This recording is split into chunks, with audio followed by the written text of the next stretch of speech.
Make a right turn. Wait. No. It means bear right. No, up there. It said right. It said take a right.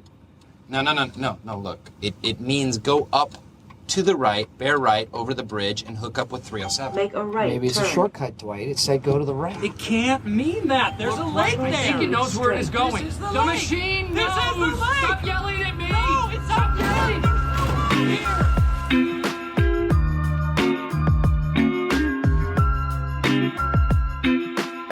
Welcome back to Training Babble. I'm your host, Dave Schell, and we are back for another episode of Fast Physiology with Dr. Phil. Dr. Phil, thanks for coming back. Thanks for having me, Dave. Always a pleasure. Do you hate me yet for calling you Dr. Phil? No, I'm getting quite used to it. Now I'm going to make everybody call me Dr. Phil. I love it. Run with it. Own it.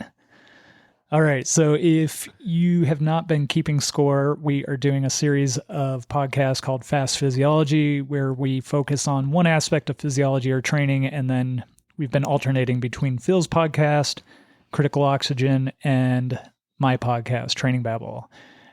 We've covered lots of things at this point: altitude, heat, Training zones, field testing, VO2 max, so many. warm-ups, cool-downs. Yeah. It's Yeah. like so many. But it's been fantastic because we just keep coming up with more things to talk about. Today is one that's very near and dear to my heart. It's training devices and their advice. And one is like, what is it based on? How valid is it? And should we be following it? Mm-hmm. And so my example of this, or I guess I have a few, but I think the biggest perpetrators are Garmin, Whoop, or a Ring. And so these are the devices that I'll use Garmin as an example. Every time I finish a workout, it's telling me that my VO2 max has gone up. It's telling me how much recovery I need. It's telling me my stamina potential and how much of my stamina is left. I've seen the body battery stuff, things like that. So before I get too far into, like, just give me your opinion or thoughts on these devices and kind of like the steps they take, and are they overstepping when they're giving this type of advice? Well, I just wrote down a word, and that word is proprietary.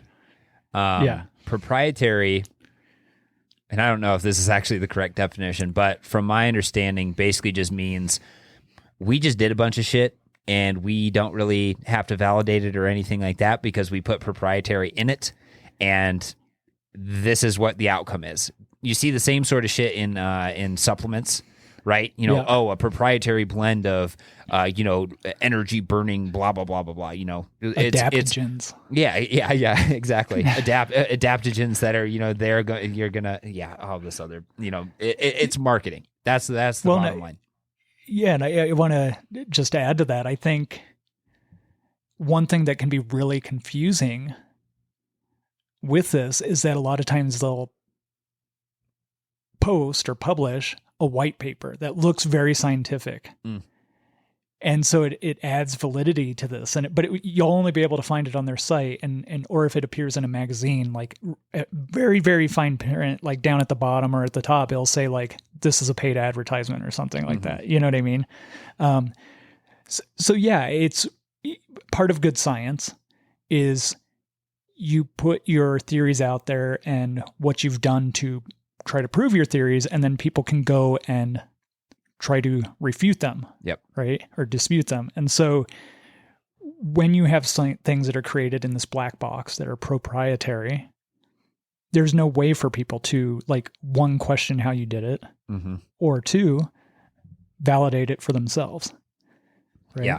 Yeah. I think that's the biggest thing. We're in this day and age where there's so much technology, out there, and so many, companies that have, boards of scientific advisors, and, maybe they're making those scientific advisors to make it seem like they're, more valid, or they're doing their white papers, or they're doing other things like that. And when you actually dig into it, there's not much, say, science or backing to it. They haven't done, they haven't done clinical studies with multiple, different populations and other things like that. And this is where, like I would say, even though, like I'll pick on Whoop for a second, right? Wrist-based heart rate monitors still aren't as good as chest-based heart rate monitors. But there's been studies now that have shown that, in certain conditions, wrist-based heart rate monitors are within 2% or 5% or 5 beats or something along those lines of, the chest-based straps. I have watched way too many YouTube videos with uneducated influencers that have looked at reviewed their Whoop data and been like, and they have videos of them working out and they are dead. They're laying on the ground absolutely dead after this 15-minute workout. And they're like, yeah, my max heart rate was 150. Like, no, it wasn't. There is no way that you're laying on the ground dead and your heart rate was 150. It was probably 180 or 200. But the problem is that you were gripping a bar and doing pull-ups or, bar muscle-ups or stuff like that reduced the ability for that heart rate monitor to actually measure and detect those changes in heartbeats. So that's just heart rate, right? If these devices can't necessarily get heart rate right all the time, then how do we expect that their proprietary recovery scores or other things like that are then going to be getting it right? That's my biggest thing. So I come to this with a very, very high level of skepticism. And I especially like whenever I get like a new device, because I wear an Oura ring, but what I try to do is I try to make the connections between what it's telling me and how I'm truly feeling. Right. And I think that's the biggest validation that I need to go through first and foremost to be like, okay, well, can I actually believe what they're telling me? Or do I just need to record it and kind of be like, okay, take everything with a grain of salt and don't actually have it inform my training decisions? Yeah. And so just to kind of reiterate there, so the first big thing here with the issue or with an issue with these devices is it's proprietary and we don't know how they're coming up with the advice that they're giving. The second is what data or metric they're using to provide that advice. And if it's not good, then you can end up with wildly inaccurate data. Like you said, heart rate, I've seen some crazy ones where, especially with Whoop, maybe it's not fitting well, it's wrist-based, and all of a sudden, like my understanding with Whoop is it basically sets a ceiling for your max heart rate, and then it's using that to inform everything going forward. Well, I had an athlete, all of a sudden it told him his new max heart rate was 205, which I see notoriously when it doesn't have a good connection, it will like shoot way up for some reason, right? And so now that becomes his baseline. And so guess what? Everything he does beyond that point is easy. Right. Yeah. Everything you just did, that was an easy workout because, we're using a certain percentage of that 205 and your max heart rate might actually be 185. But according to our calculations, it's off. It's funny we're bringing this up because I'm making, I'm going through and I'm making a pretty detailed blog post of like comparing training zones based off of things like max heart rate and other things like that to what I actually measured physiologically with my lab testing. And it is wild how off that sort of stuff actually is. Interesting. So I guess the other piece of this for me, and you kind of touched on it, is following the advice blindly. And this is something I would see with I think the sleep device is one of the biggest culprits here, or advice. I was telling you offline as a anecdote that one time I took a flight to London and I sat there for the whole 8 hours watching movies. And I landed and my Garmin told me that I had slept 8 hours and had 3 hours of deep sleep and all this stuff. And I knew damn well that I didn't sleep at all. And so again, you have to kind of call into question, how is it measuring it? And so based on that, I have to assume that it was based on lack of movement. I'm just sitting there watching movies. And so my fear, and I've seen this, is that the power of suggestion. Athletes wake up feeling great. They're like, oh man, I had a great night's sleep. I'm ready to go. And then they look and their device tells them they didn't sleep well, or they didn't have deep sleep. And now it's like, oh, you know what? Now that I think of it, I do feel pretty tired. I don't feel good today. And so it's like, don't take the advice at face value. Don't follow it blindly, but like use it in conjunction with your own feelings. Mm-hmm. Yeah, I agree with that. I think, right now, like we need to compare the things that we're measuring, say via wrists, rings, whatever, with what the quote unquote gold standard would be. And the best way to know your sleep cycles and other things like that is to like go into a sleep lab and get attached to a bajillion different wires and cords and other things like that to truly monitor your brainwave activity while you sleep. And that is the best way of doing it. Now, this is where I think technology companies need to be a little bit more open with how they're measuring things and what they're measuring. Because if, like I'm going to trust a Garmin a lot less if it's like, oh yeah, we just use accelerometers to monitor your sleep. And this is actually something that I've noticed lately too, is like Garmin does track my sleep every single day, and I am the best sleeper according to Garmin. 12 hours of sleep per day, but it's because I take my watch off and I put it on my counter and I don't wear it when I sleep. So that's amazing. Yeah. So it's like, so there's that. And again, like what I always say about technology is like technology is only useful if it can help to confidently inform us on decisions we need to make. So, it's like it's something similar with HRV. I had a great talk with Marco Altini on my podcast just about HRV and how it can change, whether it's measured, kind of like during the night or if you're measuring it in the morning. Nighttime measurements are going to be way more highly affected on things like what you ate. Did you consume alcohol? Was it hot when you started to sleep?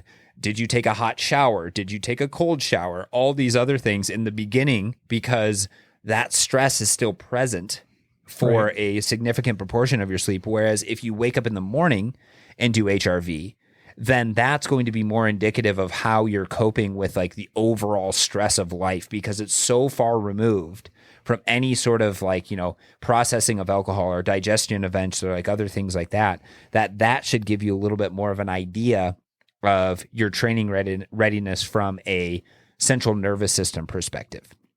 Yeah. And this is another thing, like Whoop and Aura don't really tell you what number they're taking or what averages they're taking. They just kind of report it to you, and then they give you a readiness score. And then we don't have any idea what that readiness score actually, entails.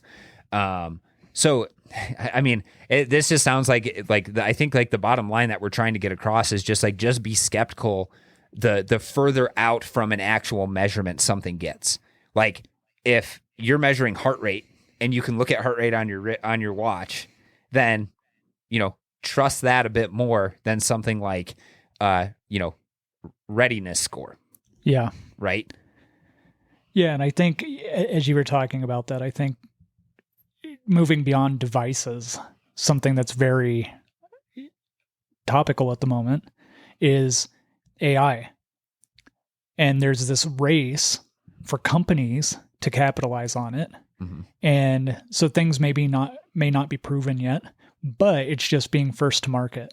And so there's a lot of advantage to getting something out there, even if it's not quite right, and I do with big fear, data, you'll be able to figure it out eventually.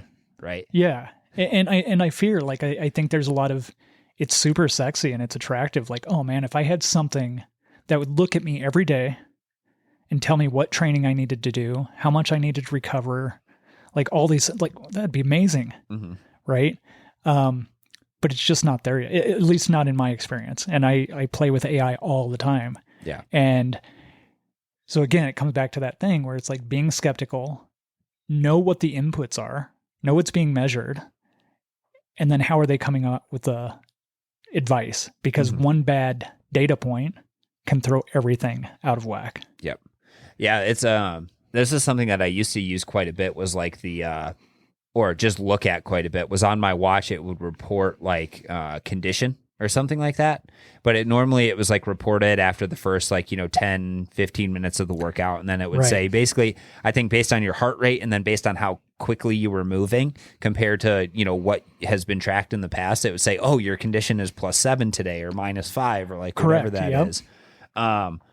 And it was interesting because some of the best workouts I ever had were when my condition was negative, and some of the worst, when my condition was positive, or the best that it would be. And, again, I don't know, what was going into those decisions, but it was definitely one of those things where I was like, okay, well, unless you're doing the same warm up every single day and under the same conditions and other things like that, you don't really know. Like you can't really make, like a great conclusion based off of something like that. It's the same thing with the VO2 max thing. Like one time I accidentally left my watch on, it was on biking, and I left my watch on and I drove, down the road, and they were like, holy shit, you got new max power, new max speed, and new VO2 max for your biking. Do you want to accept these numbers? And I was like, no, I literally just drove and accidentally left it on. So I don't want to accept those numbers as my new VO2 max. But again, it's really easy to trick these systems and this technology and watch and other things like that. So you just need to be just aware of what it is. And I think that's what technology is trying to help us do, is make us more aware of who we are. But again, as you said, Dave, one of the big words of caution is don't just blindly follow what it's telling us, because you have to, if you start to follow and track this sort of stuff, then you have to understand and you have to know what things you are doing. Like for example, I'm waving my hand around a lot during this talk. If I was waving my hand around a lot with the other hand, with my watch on, with my Oura ring on and other things like that, the activity levels would be way higher. But because I'm just chilling and then using my other hand, it's not going to, take into account that activity, for the day. And in all honesty, that activity is minuscule compared to, other things. But I've had times where this is going to sound so silly and such an influencer thing. I've had times where I've been answering people's, questions on my Instagram, and I've been holding my phone up and recording as I walk. And I've been hiking up a steep ass hill, and I was using it with my watch hand. And it was oh yeah, you only got 100 steps during that, 3-mile hike. Because it wasn't bouncing enough. Yeah, exactly. Because it wasn't moving enough. So again, there's just things and little things that you need to be aware of when you're using technology and looking at it, that it's how can these things be tweaked? How can these things, potentially be obscured? And again, the further away from an objective measure you're getting, so heart rate, HRV, even HRV can be a little, challenging to get sometimes, but it's if it's 1 degree removed from that, and it's okay, I have a small amount of trust for it. If it's multiple degrees away, where it's trying to give you training recommendations on, your quote unquote recovery score from the previous day and other things like that, I would really have to know what the algorithm is in order to say, okay, well, I believe this, or, to what extent I actually believe it. Yeah. And I think as you were talking about that, the thing that I started thinking of, it's even with the most accurate testing devices, so whether we're talking about a metabolic cart or lactate sensors or bod pod or all these things, they all come with standard of error, right? So maybe within a few percent, and some can be way off. And so even the most precise instruments have some error associated with them. Mm-hmm. And so you coming from a lab background and stuff like that, you know that when you're recording these results and stuff, there's going to be some error associated with it. Mm-hmm. And so as we get to these consumer devices, it just stands to reason that there's quite a bit more error Absolutely. associated with them, and to be mindful of that. And so I say, like, let's finish this just by kind of giving a few takeaways, like what are some of the benefits and uses of these devices in training? Yeah, absolutely. So I would say for me personally, there's two kind of pieces of technology that I use really regularly. The first one is my Oura Ring. And when I first got it, I was using it because I knew I wasn't getting enough sleep. I was chronically tired and all these other things. So I wanted to see how different factors in my life affected my numbers, like my HRV, my resting heart rate, my recovery score, other things like that. So I got the Oura Ring in order to try to figure out what sort of things positively affected my sleep scores and my recovery scores and that sort of stuff. So it helped to make me more aware of, when I have blackout curtains and keep things quiet in my room, my sleep score goes from this to this. When I drink alcohol, my HRV overnight plummets, it's an awareness thing for me. Technology is really important to be aware. And then the second thing that I actually use, and this is actually kind of like interesting, but it's an app called Macro Factor. And what it does is that I weigh myself every day, same time, same place, in the morning. And then it gives you a projection of how your weight is changing over time. And the reason why I wanted to get that is because I was concerned that I wasn't, consuming enough food, or I was consuming too much food, because I just wanted to be weight stable. That's what it came down to. And it really helps to visualize that sort of data, because there are fluctuations, but it will give you like an estimated trend based on the previous week's data and other things like that and where you're heading. And then you can even get on top of it and you can start tracking your calories. And then you can start to become aware, okay, well, it seems like I can stay weight stable when I'm eating 2,500 calories, or, I can be weight stable when I'm, eating 3,300 calories, and it depends on your activity and other things like that. So it's just an awareness thing. I don't even measure, like the calories that I eat, because I pretty much eat the same thing every day now, but my weight has been relatively stable. So I'm like, okay, well, as long as I'm feeling good, then, I don't need to go and track my macros and figure out my calories and stuff like that, because I'm feeling good. I'm recovering from my workouts and I'm being able to stay consistent and sleep well.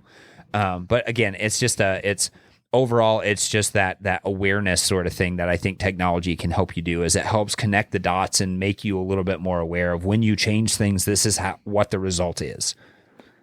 Yeah. And I would agree with you. I think the big place that I see for technology and these devices is that it kind of causes you to slow down and become aware of things, become aware of habits that you have and routines that you have and stuff like that. And then it can get you more in tune with it. And so I would add to that, power meters, heart rate monitors, all these things. It should be used in conjunction with your own subjective feelings, so that you can become more in tune with what your body's telling you. Yep. And so, they're tools. It shouldn't be followed blindly. Just maintain a little healthy skepticism, I would say. Yeah. I just want to touch on this real quick, is this is where power meters, I think people just blindly follow the power meter, right? They just say, okay, well, I know my FTP is 300, so therefore my easy days need to be 200. And then they just totally get rid of any subjective feeling of this 200 feels awful today, or I actually feel great today. Maybe it's like there's wiggle room even within the power meter, right? Power meter is just telling you what the mechanical output is. Yeah. So I think, that should hopefully resonate with a number of listeners here, where it's even the power meter, which is kind of like the god of technology within the cycling space, at least, you still need to connect that subjective feeling and how what you're doing actually is making how it's making you feel, because that's how you actually become better and start to be able to tweak things and become a little bit more independent in terms of, reliance on technology, right? Yeah, absolutely. I love that. Where can people follow you? Yeah, so people can find me Critical02 on Instagram. Shoot me a DM if you have any topics or questions or anything like that. At the time that this is being launched, I probably will have a course called Exercise Physiology for Coaches and Athletes going up. So if you're interested in just learning more about how exercise affects you from an acute perspective and from a chronic perspective and how you can train for that, sign up for the course. It's a live course, so it'll be, I'm not sure how long it'll be quite yet, but it'll be live, it'll be in person, you'll be able to interact with me, and it'll be a lot of fun. So if you're interested in learning more of the physiology and you like what I talk about, head over to Instagram or go to my website, criticaloxygen.com, and sign up for the wait list for the new course that's coming out. Fantastic. Looking forward to it. Thank you very much. Awesome. Thanks, Dave. Take care.